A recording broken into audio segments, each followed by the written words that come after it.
Noel Orculio, Shevana Laput, and Angel Canino. Coach, congratulations for this victory. Although, yun nga, sa very epic struggle, naitawid nyo yung laro, and yung blocking ninyo sa fifth set, gumana para man-neutralize nyo yung Adamson. Paano masasabi sa ginawa ng team during the fifth set? Siguro, yung ngayon nung natalo kami ng fourth set, sinabihan lang namin yung mga bata, character to. Dito naman lalabas kung ano yung mga tinraining natin, yung pinaghirapan nyo. Dito nyo masusubok kung ano meron kayo. Yung character na ilalabas nyo, yun yung dapat na lumabas ngayon. So nakita naman namin, gusto nilang lumaban, gusto nilang manalo, talagang ginusto nila. Kaya siguro yun yung naging resulta. Although we started at first set, sobrang tight nila. Talagang tight na tight. Hindi namin malaman kung bakit ano nangyari. So at least kahit pa paano naitawid naman ang maayos. Thank you to Angel, 18 attacks, 1 block for 19 points, 12 digs, and 11 excellent receptions. Aside from these numbers, ang ganda ng pinakita mong leadership, especially itong fifth set. Kasi syempre, yun nga, 2-2 yung sets, pero yun nga, sa very dominating fifth set, 15-5. So what can you say? Talagang nung first set, tama si Coach, tight talaga kami. Hindi talaga kami gumalaw as one na may sistema. Siguro kasi dahil naisip namin kung anong nangyari nung past few games namin.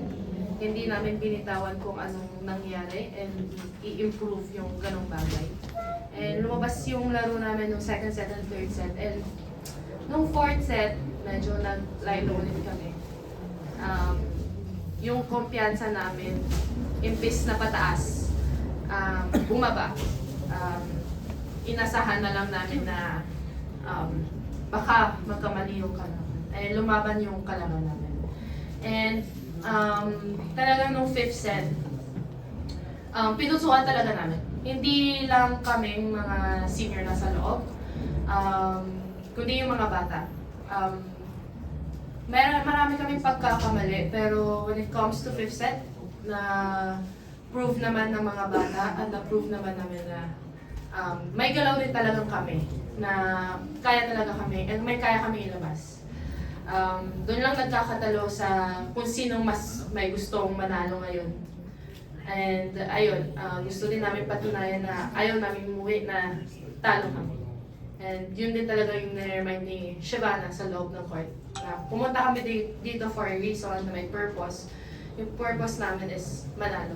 And kailangan na talaga namin paghirapan and i-prove yun. Which is, thankfully, thank you Lord, nanalo kami.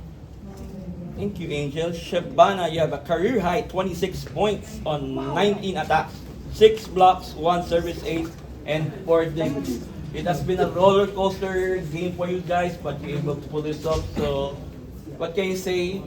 Especially your blocking in the fifth set, which keyed your win. What can you say? Just like Angel and Coach said, we came to the game, our bodies were there, but our minds weren't present. And it took us until the fifth set to really gising, to wake up and realize, again, that we came here for a purpose. We didn't come all this way, from TAF, we didn't come all this way. We didn't win 2 sets just to lose this fifth set. We didn't come all the way to lose. No one ever comes to lose, so we had to earn this win today. We have to remember that we can't be complacent. Just because we're at the top of the leaderboard, just because we're 5-0, doesn't mean that we're the best of the best, that we can just calm down and play. We have to show up every day. And like Angel said, everyone who played today stepped up. Whether they did it in the first set, second, third, fourth, fifth, by the end of this game, we can look back and say that everyone stepped up, everyone contributed in a way, and not just skill-wise, not just physicality, but mentality. Mentality is the game of volleyball, honestly. Skills will always be there, but again, it's who wants it more. And we showed today in that last set, 15-5, that we wanted it more.